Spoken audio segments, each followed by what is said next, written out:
Top of the morning, everybody. Well, it is for me at least. Frederick Murphy here with another episode of History Before Us. And I've made my way to Indiana. And I'm here because I have a family reunion, the Lau Scott family reunion. Now, from an ancestral standpoint, a lot of our history dates back to South Carolina from a free person of color, from the Scott side, and the Lau side from North Carolina. And they eventually settled in Middle Tennessee, Montgomery County, Tennessee to be exact. But a lot of them also during the migration traveled up to Indiana. And I'm here in Indiana right now with a cousin, right? What's up? Hey, brother, how you doing? Good to see you, Carl. Yes, sir. Listen. Love you, man. Love you too, man. Listen, y'all know I do a lot of genealogy research if you've been following History Before Us. And I got with Doug, and because he saw one of my posts on History Before Us, and he was like, yeah, we probably connected, right? There's a community in Montgomery County, Tennessee called Round Pond, and there's a church there called Mount Zion. And a lot of my ancestors, formerly enslaved and not formerly enslaved, they rest there. Mm-hmm. And the Mount Zion Cemetery is yours. That's you all's. Yeah, my paternal side of my family are from Mount Zion. I was there preaching last year for one of their church anniversaries. Yep. Yeah. Was that that was near 8th of August? Was that close to near, a little bit before that? Yeah. Yep. And that's our quote unquote, that's our Freedom Day in that community. But I said, I'm going to be up in the area in Indianapolis. He's like, yo, come up. We're going to do some history today. Mm-hmm. And so that's why I'm with y'all. And right now, tell us where we're at. We're in a place, the largest cemetery here in Franklin, Indiana. It's called Green Lawn Cemetery. It has a rich African American history, and I'm kind of glad that you're up here. But you mentioned Round Pond earlier. Mm-hmm. I'm going to show you an interesting connection between Round Pond and this place that we're at here, and the church I pastor here in Franklin. But here at this cemetery, I do want to take you through here and show you many names that are historically connected to this community. Okay. And one is actually right here, Crow, C-R-O-W, the Crow name. You're going to see this name quite a bit here. Indiana's a basketball state. Mm-hmm. Indiana's first Mr. Basketball, Ray Crow, and that name is and family is connected to this area right here. Okay. Indiana's first Mr. Basketball, and he's not buried here, or his brother, famous brother, also, but a lot of you'll see that name because they're so connected to this community. Okay, and I see where this. We were talking earlier about how so many Black folks from here, came up from Kentucky. Exactly. And as you see right here, now we don't know if there's a connection, but it probably is. Margaret Crow and William Crow. Now it looks like William is buried in Kentucky, so they were thoughtful enough to say, "Hey, William's in Kentucky," but perhaps Margaret may have been born in Indiana. We don't know, of course. But she was born in 1864. William was born in 1860. So there's some graves or some people that were born that were pre-emancipation here. Exactly, and quite a few of those. And during my research, because finding that, I guess I just assumed that most folks were from Tennessee, probably Alabama, Mississippi, but yeah, indeed, most of these families came up from Kentucky. Okay. Let's pull out a name real quick. Let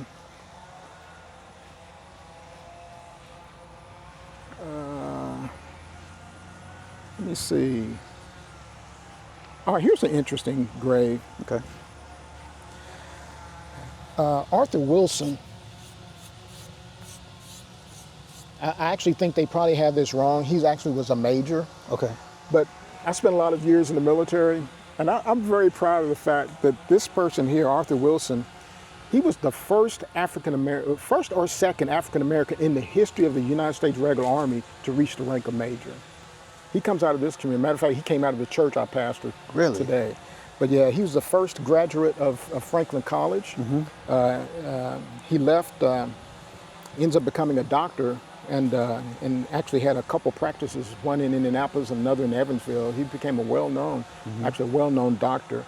And this is his mom here, Mary Wilson. Mary Wilson, okay. Now, he passed in 1943, which leads me to believe that he was born in the 1800s. Yeah, he did. Yeah, because he graduated from Franklin College in like 1912 or so. Okay. And his mom passed away, and it doesn't say it here. You can't read it, but I think we clear it out. We would see she passed away in the 1920s. Okay. But a great family history here. Now, obviously, you and I are from the same place, which is in Tennessee, a rural town in Tennessee. And anytime I go anywhere, period, I'm going to delve into some of its local history. You have really come to understand the Black history here in Franklin. What drove you to become so vested into this local history, in which you probably know more than a lot of the locals know? Great question. And what prompted me was when I became pastor of Second Baptist here in Franklin, I would see these names on plaques that were on the pews, plaques that were on lecterns, on the walls. I'm like, who are these folks? And so that's when I started researching and finding out who those folks were. And that's really what initiated it for me. And one thing led to another, started getting in a little bit deeper. And then that's when I came across just a deeper and deeper richness to the African American history here in Franklin.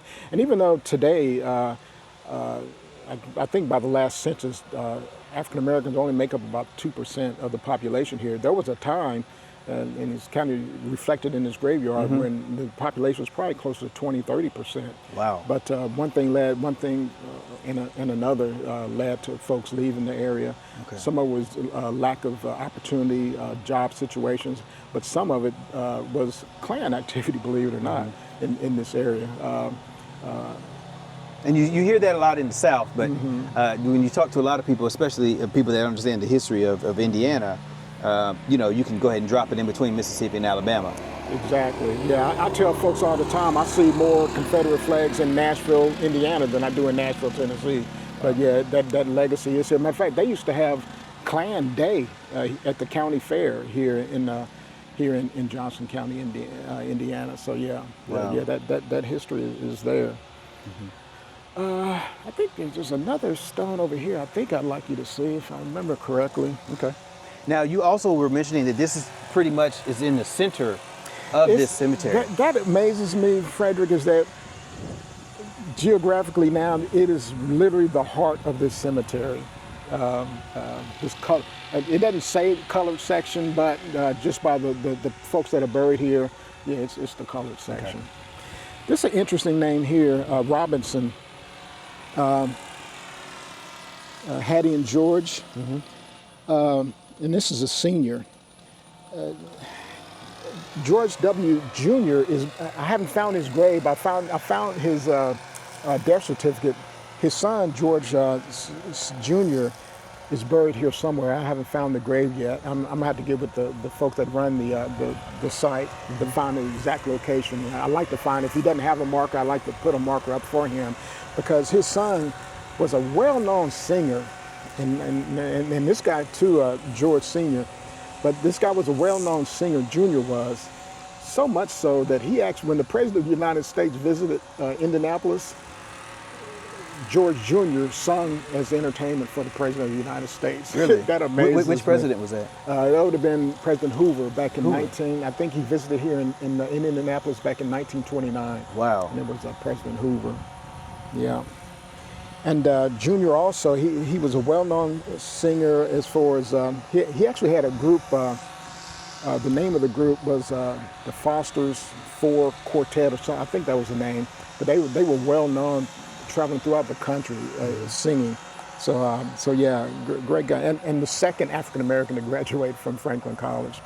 I'd seen documents that George Jr. was the first African-American to graduate from Franklin College, but as I dug a little bit deeper, it actually was Captain Wilson or Major Wilson. I actually believe he retired as a lieutenant colonel, but he was actually the very first. And Robinson also, back in the mid-1890s, there was a race for a city councilman. There was an African-American who ran, who almost, he didn't win, but there was 3 or 4 runoffs to determine the winner, and the African-American who was running didn't win, but in the paper it said, apparently Republicans want black folks to vote, they just won't vote for them. And so the couple churches got together, Second Baptist Church and the AME Church up the street, got together and and called on somebody to run for the next race, and it was Robinson. It was Robinson. Yeah, and at that church meeting, it's documented that they had a vote. There was only one person that voted no, and it was George Robinson. Everybody was voting yes, but he went ahead and ran. And when he did run, he must not have won either. But I thought that was just some interesting history. He was like, I don't want it. And speaking of kind of political situation here back in the 1800s, I've read a few times where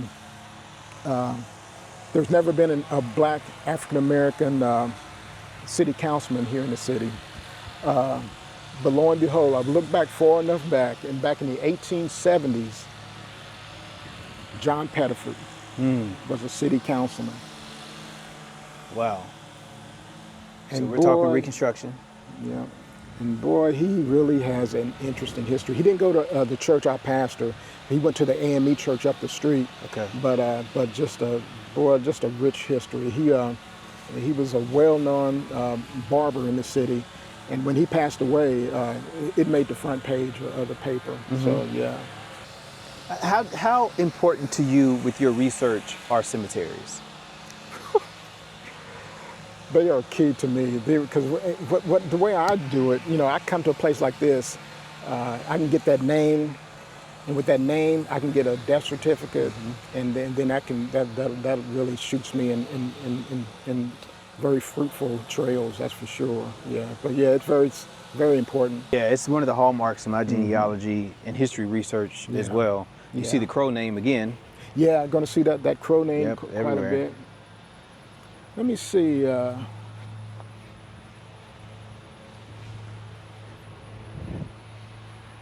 so are we saying that, like with these other graves around us, is it mixed now, or is it? Yeah, so I remember I told you I couldn't find Robinson Jr.'s cemetery or grave site. More than likely he's mixed in here somewhere. Okay. And that could have been the case. This is just me. He was so beloved that they allowed him to be buried at another spot. I actually just had a member passed away just yesterday. They actually have a spot over here in this section as well. This here is hard to read. I don't know if it'll pick up on the camera or not, but it says Corporal David DeHoney. 109th. 109th United States Colored Infantry, USCI, United States Colored Infantry. He's a former pastor of the church I pastor. Oh, wow. Any images of him? I'm still looking. I have not found any images of him. I would love to find one. But what's interesting about this, and I didn't know this until a white reporter told me about it. He said, "You know who the 109th was?" I said, "No, I haven't got to that point yet." He said, "The 109th was at Appomattox at the surrender of the South to the North." I'm like, "What?" Wow. He said, "Yeah." Wow. And so this Franklin College here in the city, they teach. One of their main courses is journalism. And he was an instructor in the journalism department at the college. He's the one that told me about the 109th. Now, Pastor DeHoney, I don't think he was there because I think his time in service had come to an end. Okay. So I don't think he was at Appomattox, but that unit. That unit was there, 109th. Yeah, a lot of times when you see pictures of the portraits of that day, you'll see these units that are outside the courthouse. And probably off in the distance, one of those is the 109th United States Colored Infantry. So y'all heard the call, right? So my folks that are in DC that goes to the archives and you have access to these pension records, if you see something with Pastor DeHoney, please let us know. Yeah, David DeHoney. David DeHoney, we need that. That's for sure. Yeah. Already, I mean, we've only been in like 5 graves and there's already just such, you know what I'm saying? So I see why this is like Candyland for you, right? You just get caught up in it. And you get caught up in it. I'm telling you. Here's an interesting name. And I have to be careful with this one because it almost brings a tear to my eye.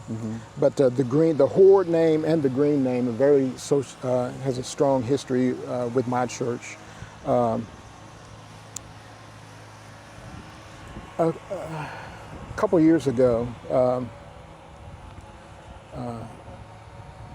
I had a request for somebody who didn't live here in the city, but who grew up at our church, wanted to come back and be buried by his mom. And so we honored that, and here's the mom right here, Wilma Jean Horde Green. And here's the son here, 2024. Keith Green. Yeah. What's interesting about this connection, Keith Green was a United States Secret Service agent. And during 9/11, he flew on Air Force One. Literally on that infamous day of 9/11, this man right here was protecting the President of the United States. And I have some pictures of him at Air Force One. I'll share those with you before you leave. Yeah. Wow.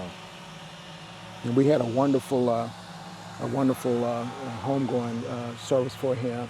And when I was sharing with the family, as we were parked here, that I put him in the same category as a Dahani and a Paterford that this community has so much to be proud about. Yeah. And not only the black folks, but white folks should be proud as well. With the country. The country, yeah. At that point. Yeah. I mean, at this point. And so he made that request that he wanted to be back with his mom. He said he wanted to come back here, and I'm glad I did, because it helped show up some history that I was doing.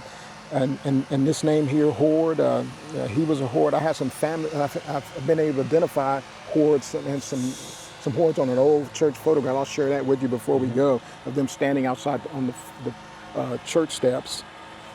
And some of these Hordes became pastors. They pastored some small towns like this, different churches around the state. And so, yeah. Wow. I do want to stop here at the Wales. Okay. Another great legacy, a great family name, something that we should all be proud of. But here in Johnson County, there's a agency called the Interchurch Food Pantry. They literally feed thousands of families on a monthly basis. That started actually out of Second Baptist Church by this lady right here, Martha Wales. And it gets lost in the history. I do one of my jobs is make sure this information gets out.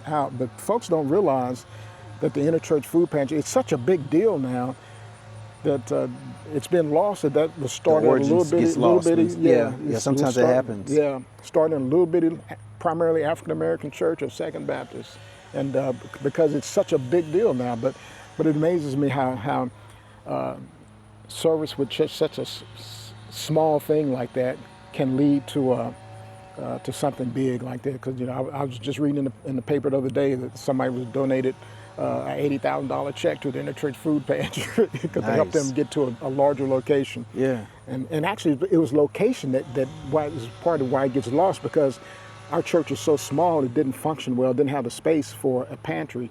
So we're Second Baptist. We interacted with First Baptist, who had a big church, and they let us have a little closet to start that food pantry. So people think that it started out of First Baptist, but it really started out of Second Baptist, but we needed some more space. Sure. But yeah. So shout out to the Wales family. Yeah, the Wales, yeah. Exactly. So hopefully anybody that's, folks that are watching this, if y'all have any ties here to Franklin, Indiana, some of these surnames, if they come across your family tree, you'll have some of the history for these folks. Yeah. That's for sure. Well, right here, you're at the corner of West and Madison Street in Franklin, Indiana. And this is the church I pastor right here, Second Baptist Church. Small, but yet a very historic church. And I tell folks all the time, we're a small church, but historically, we are a church that does big things. Here at this corner, we actually own 3 of the 4 corners. This is our annex over here. Okay. That's where our classrooms, my office is over, the pastor's office is over there, and that's where our functions are there. Across the street is an empty lot, and it's our desire to build a more modern building in that lot right there. Down the corner is an old African American AME church, African American Episcopal Church, a Methodist church.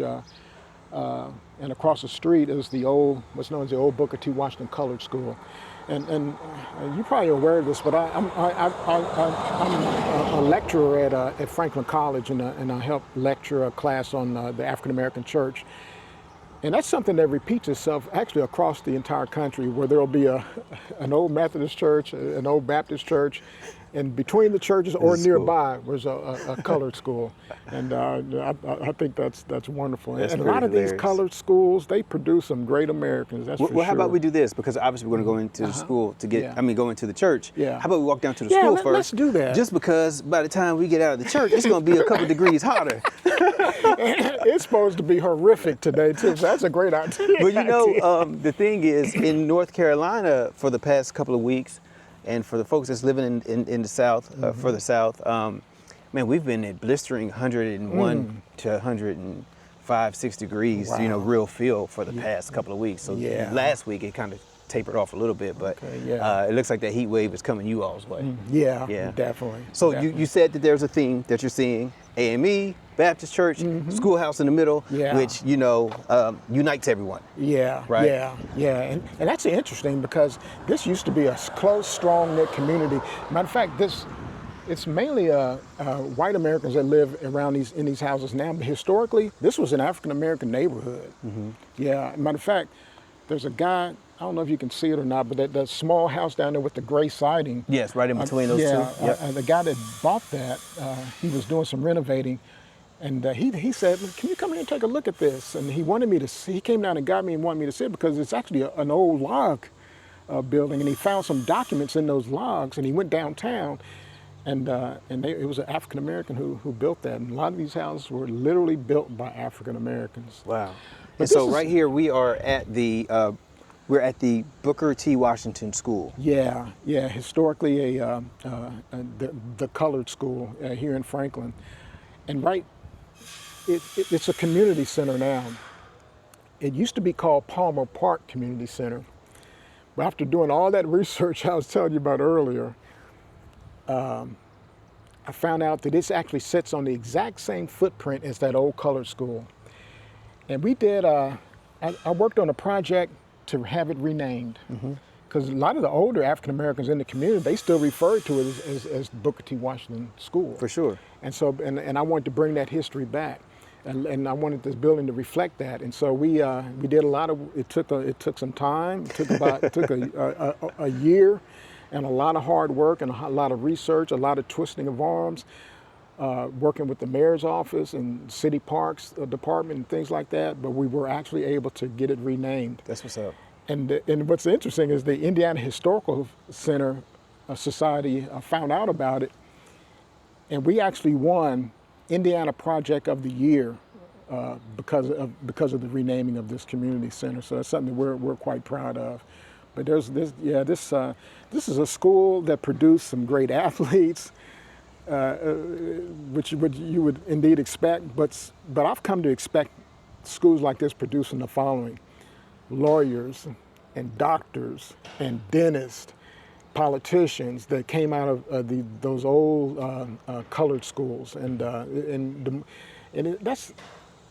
that caused some reservation with folks, the name, but when you look into it, there's something to be very proud of in that also, because boy, this school produced some wonderful Americans, boy, some wonderful, wonderful Americans. And we'll talk, when we get back to the church, we'll talk about that a little bit. Yeah, for sure. And it looks like it was here from 1873 to 1951, so clearly people still around today that would be able to speak to their lived experience here at the school. I still have living members of the church who are members of the church to this day who went to the colored school. At least one still living. For sure. Yeah. All right, and it says hereafter be known as the Booker T. Washington School in honor of the man regarded as the greatest of his race, who was interested in and gave the greater part of his life to the cause of education. That's what's up.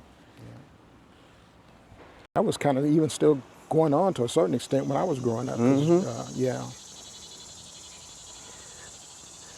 All right, so we have, since the last sentence, so literally just seconds ago, it feels like it's gotten 10 degrees hotter. Exactly.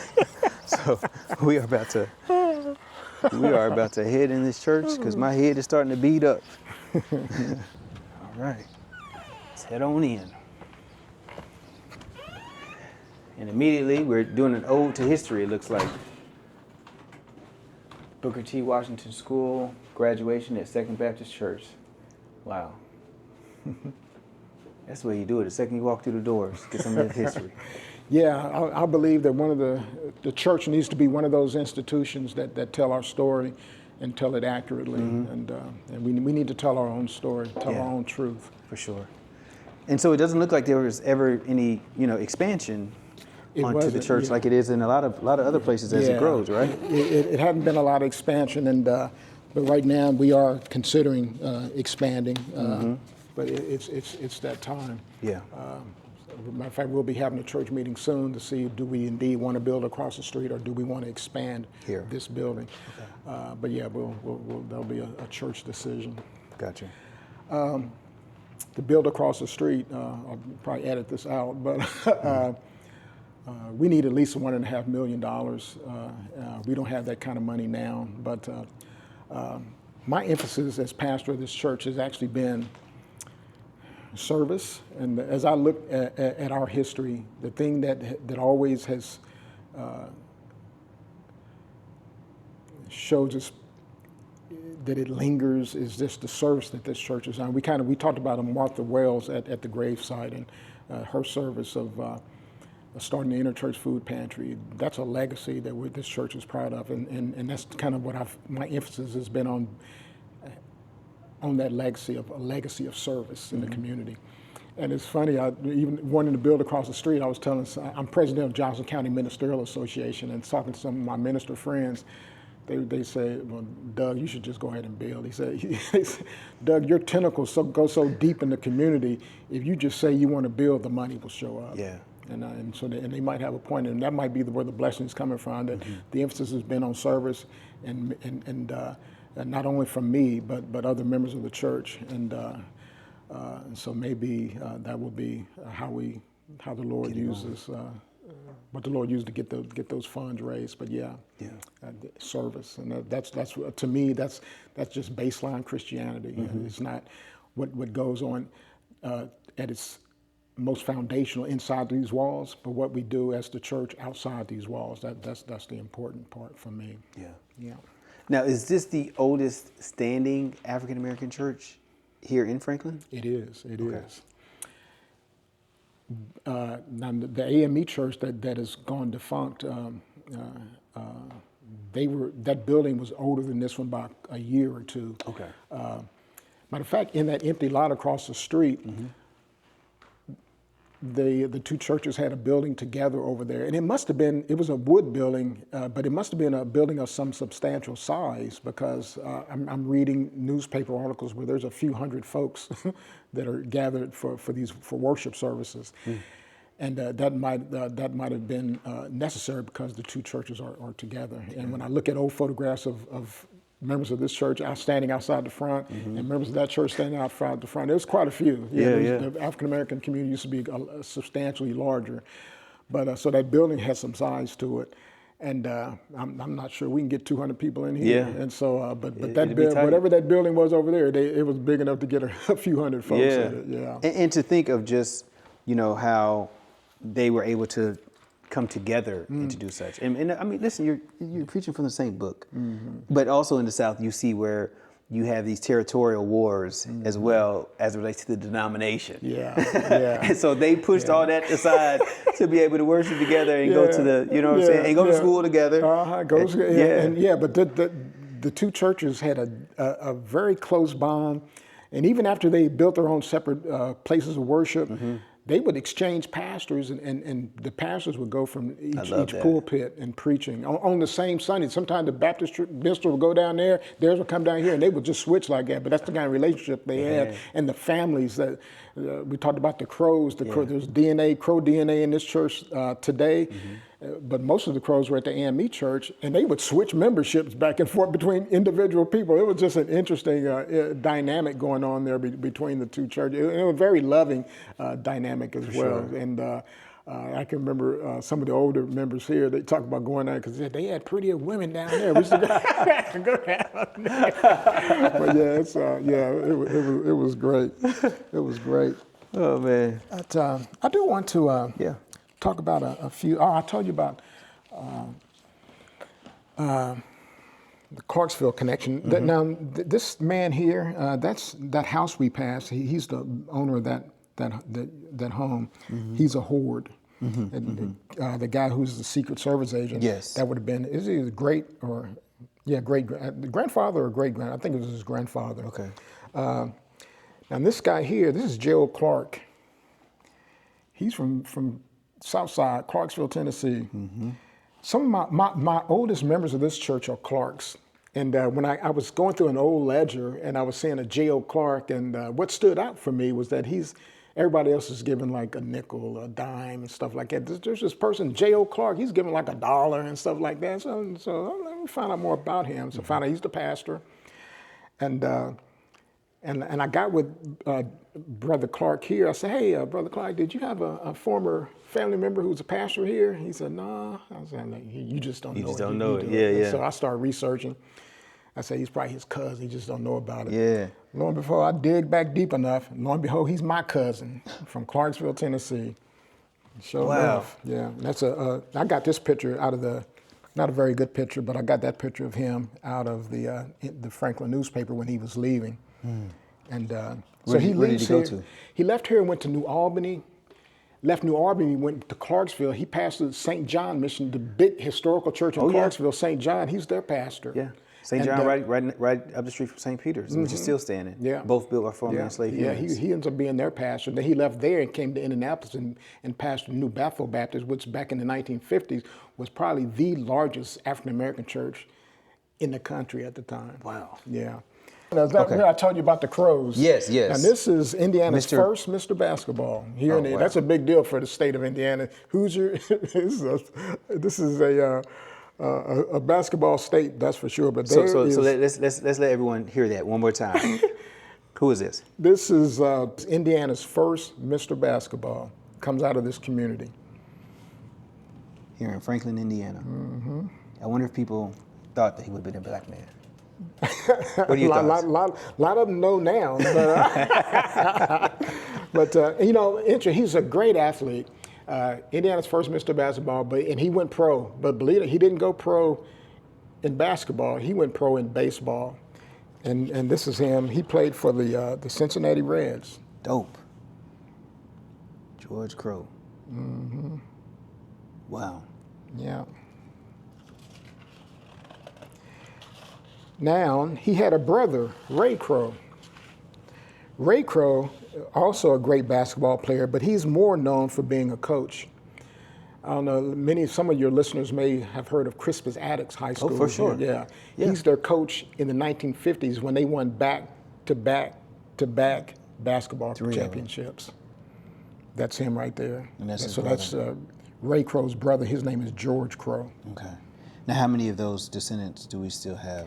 That I'm not sure. I know, so descendants, y'all got to chime in. Y'all see this video, you got to chime in. Yeah.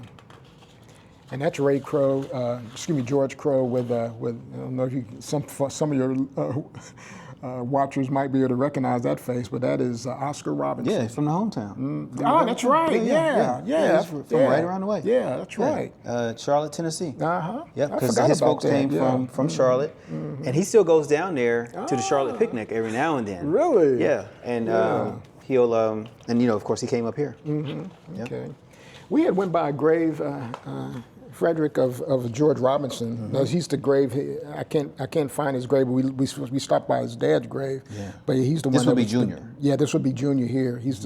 I got this photo from the archives of the Franklin College archives. Yeah. And so that's him in his Franklin College picture.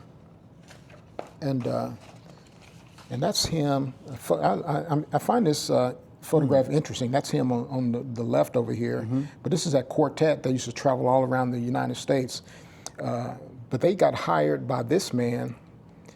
This is I'm a retired engineer from Eli Lilly. That's Captain Eli Lilly's grandson right there. He's way back in that day he was already a millionaire, Wow. but he would hire them for different events. So I actually came across this photograph on an old, I think it was a jazz musician site. So I've not seen this photograph anywhere else, but I was so glad I came across it. Man. But yeah. I'd always read that he was the first, in a couple places, read that he was the first graduate of Franklin College, but come to find out he wasn't. This is the first graduate, was. Arthur Wilson. He's the one that became the doctor. And so Robinson and Wilson, they were members of this church. Wow. I mean, it's just amazing that you have, and you know, and that's why I love doing this type of work, because we're not talking about Martin Luther King or any of, you know, the big folks, and that's no disrespect to any of them, but it's like these folks are equivalent to the influence of Dr. King here locally in their local communities. I'm glad you raised that, because during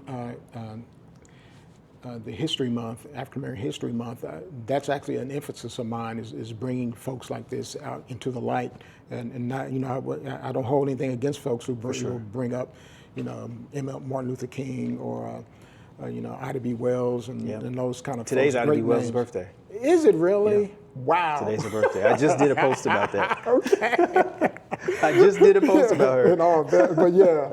But this is Wilson. He played football. He was a great athlete. Played football. He's the only person of color on that. And I got this photo from the archives of Franklin College as well. Yeah. Let me say this real quick. Let me say this real quick to the audience, right?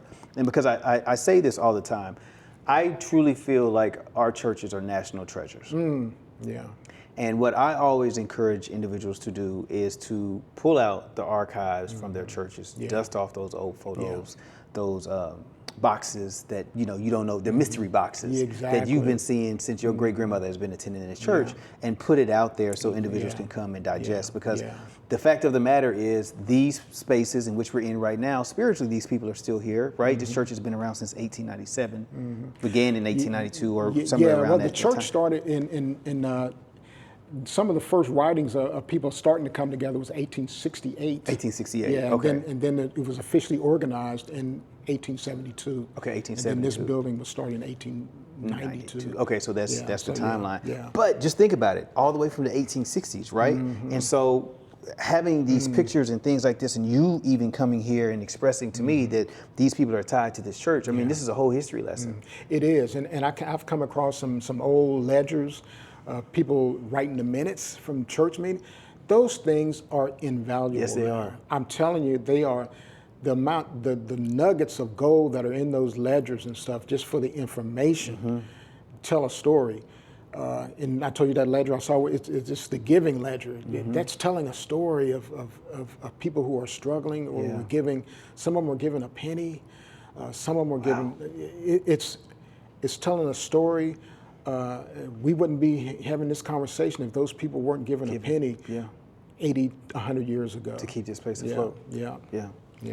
All right, so what do we got here? Sorry, So sorry to sidetrack. no, that's good because it's related. Because when I started doing the research on people I found in this church, it led me down to the Booker T. Washington School down the street. And this is an old photograph I come across of students and teachers. It actually was a 2-room schoolhouse because I say that because I have members who went there and they said, no, it was 2 rooms. You go in down you enter the front door, you either go to the left or to the right, and that was the school. So I love these old photographs, and I think only one person on this photograph I've been able to identify, and that's this lady here who ends up being a principal and teacher at the school. Right here. And her name was Martha. We actually. No, we didn't go. Oh, I should have took you to her grade. This has been a great grade to have visited Harnett.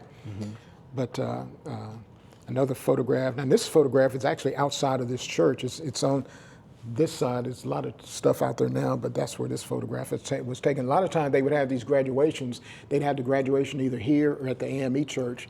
And I think when they would have graduations here, they'd stand outside and take a photo.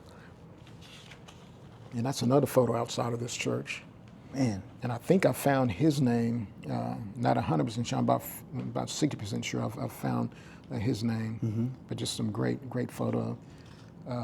Another outside that's actually outside the school. That my member, he said, you go in the front door, you either go to the right or to the left, and that's how the school was set up. Okay. But that's that was that first lady. I think I've identified her just from this photograph. I think that's her when she was younger. Yeah. Yeah, that does look like her. Yeah, that looks like her. For so, sure. Yeah, that's. Now, where were these? Are Are these in a digital collection online? Some of these I got from the Johnson County Museum. Okay, so they had already had. They had okay, so some of someone these, had to donate them to them Yeah. at some point in time. But she has such a legacy here in the community. I think I was talking to somebody and they were listening to some of the history I was telling. And that's why we need to get the story out there, because somebody listens to it and they say, hey, the next school we build, they should be known as the Harnett Hornets as far as, you know, their mascot. But yeah, but she had a great legacy in this community. She's another one that when she passed away, her story's on the front page of the local newspaper. Yeah. This photograph, actually, it was earlier this year, a former member, a lady who grew up at this church, sends me a name and said, hey, Doug, do you know, Pastor Gray, do you know, you've heard of a Marcus Blakemore? And I said, no. I said, what's going on? She said, well, I came across his name. He's one of America's first dentists. And it says he's from Franklin, Indiana. I said, no, never heard of him. So I'll look, and thinking it's Franklin, somewhere in Franklin, Tennessee or something. But come to find out, lo and behold, he's from Franklin, Indiana, and he was a member of this church. Man. He was the Blakemore family, and one of the founding families of this church were the Blakemores. And I think they came up here from Kentucky and settled in this area. And so just a great name. And but yeah, Blakemore. What's interesting about that, you'll see if you look him up, you'll see he's affectionately referred to as Blakey. And lo and behold, I come across a newspaper article from the 1860s that talk about the Johnson County Fair. And at this fair, they used to have these races here at the county fair to see who's the fastest man in the county. And the 1860 county fair was the first year that an African American entered the race. In 1860? 1860. They didn't allow him to run. Okay. The argument, this is in the paper, the argument was that, well, he's part of the animal kingdom. That's what it said. God, and it's in ink. It's in ink, yeah. And so it caused, I wish I remember exactly how it put it, but it caused a stir. Sure. And he wasn't allowed to run, but he did run. And not only would he have run that race, but he set record times for the other earlier fairs as well. And that man, he ends up going into the Civil War. He actually got killed in the Civil War. What was interesting about that, he was affectionately known as Blakey. And I have very little doubt, haven't found the complete connection, but I have no doubt that he was part of that Blakemore family that entered here from Kentucky. Yeah. But I say that to, here you have an African-American man, great athlete, probably above average intelligence, goes to fight for freedom, a freedom he didn't have at a fair, and gives his life for that cause. Now, we mentioned Keith Green at the gravesite, and I told you I had a picture of him at Air Force One, and he's the one who literally... Is this? Yeah, that's him here. This is him? That's him. Okay. Light-skinned brother. Yeah, yeah. And that, his grandfather who was on the steps, he was light-skinned Okay, too. because I was like, you threw me off for a second. I'm like, is he inside it? Well, Okay, no, good that's stuff. Keith Green here. I got this photo from his sister. Yeah. And, literally protecting the President of the United States that infamous day of 9/11. Shout out to you, brother. Keith Green, I think his full name is Michael. He went by his middle name kind of like I do, Michael Keith Green. Shout out to you, brother. Great guy. How does it feel, right? Like we're sitting here at a church that has been mostly unaltered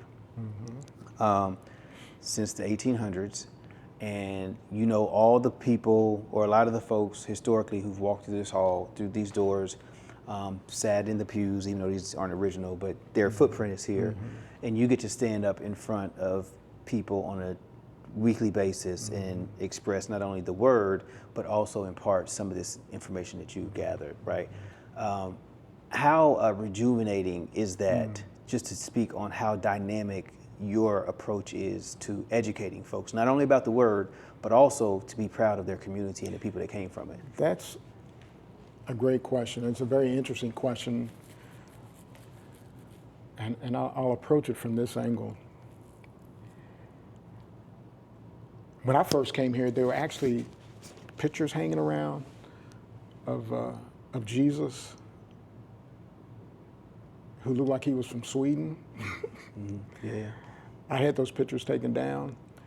I'm a big fan of history, and I think the history that needs to be reflected needs to be an accurate history, and you get probably, and I know my members get a sense of that in my preaching and in what I'm teaching,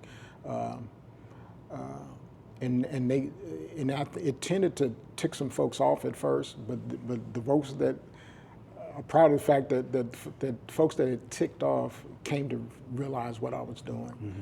That there's nothing for us to be ashamed of in our history. We don't have to lean on a white Jesus, but we can lean on the historical Jesus, and that's an emphasis for me. There's actually a passage of scripture that talks about Jesus' interacting with some Jews at the time, and he talks about the Jews being enslaved, and the folks he was saying said, we ain't never been slaves. For a Jew to say that, it's kind of amazing. No matter what context you put it in biblically, the fact that they would say that is letting me know that they really don't know much about their history. They don't even, or maybe they're wanting to forget that they were slaves in Egypt. Surely they know that story, because every year at Passover they're celebrating the release of being released from Egypt, being enslaved in Egypt. And they were, the nation of the Jewish nation was actually enslaved by a number of nations surrounding them throughout the Old Testament, at least 4 times.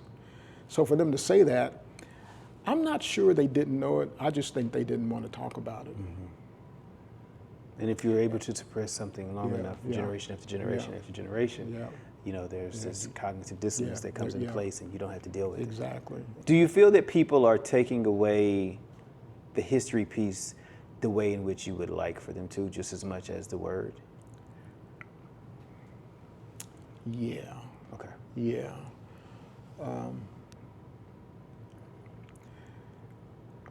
One of the names for Jesus is the truth. He said, I am the way, the truth, and the life. Anytime you're dealing with truth, it actually has a certain aspect of divinity in it. There's a certain aspect of God when you're dealing with truth. And so, I think that's important. And I do want, in my preaching, even if truth hurts, I think it's important that the truth be told. Facts. Yeah. I love it. And you've been doing a lot of that today. From the cemetery to the school, you know, that's what we have been doing. And you know, coming into these smaller churches, it's familiarity for me growing up in small town Tennessee, which was small at the time. You know, now it's gotten pretty, man. I mean, it is pretty full since everybody from Nashville and, you know, other areas are coming into our little beloved Clarksville, Tennessee. But you know, I think that when anyone walks into this room, if you're from the South and you grew up in those Southern churches, even being here in Indiana, this feels like I'm in the South right now, being in this church, right? It doesn't feel any different than being back at home. You know, you look at the stained windows and things like that.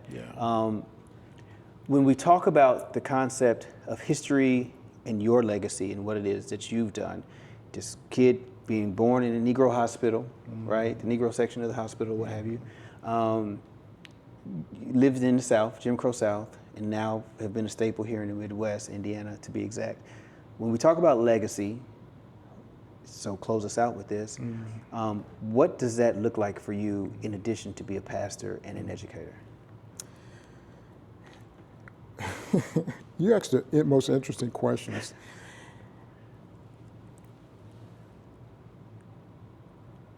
For me personally, as a pastor, I know I'm not your typical pastor. You know, anytime you have a mid-60s pastors with with locks, Yeah. and who's a nationally recognized bird watcher, probably not going to be your typical pastor. But I do want my legacy to be one where I've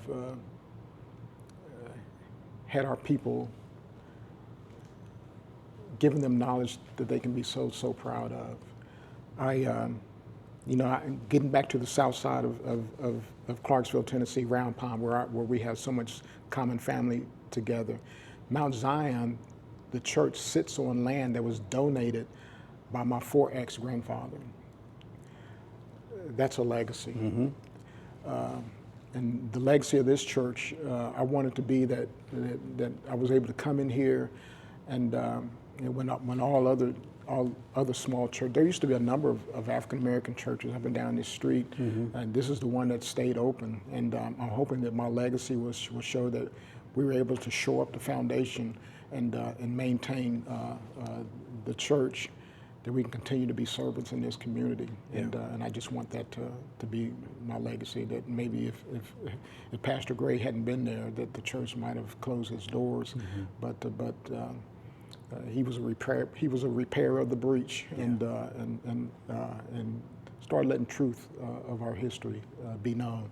And members of this community have told me, and white members of this community have told me just how appreciative they've been of getting the history of this church out there. So I want that to be my legacy. Live from the metropolis of Franklin, Indiana, a stone's throw away from Indianapolis, though. Great local history here, and I greatly appreciate you for expressing all the things in which you've expressed and being unapologetically you as well. And we've talked about a lot of different things from an ancestral standpoint, from a political standpoint, some of that off camera. But it's always good when you have relatives who are able to reconnect. Even though there's one cemetery that connects us, and we're like, yeah, I know, yeah, your folks are buried. And then boom, I call a great auntie, and she's like, yeah, well, that's our cousin. I'm like, okay, well, and then everything comes in aligns, right? And so family reunions here in Indianapolis, and so I had to come and check out Cuz, and this has been absolutely great. But like I always tell you all, if you like unheralded, underrepresented history, please make sure to subscribe and share and consider becoming a member, because it helps me travel to places, room and board, and get some grub in my stomach as well, and oil changes as well. So listen, you all have a great rest of the day. Share this video. Peace and blessings.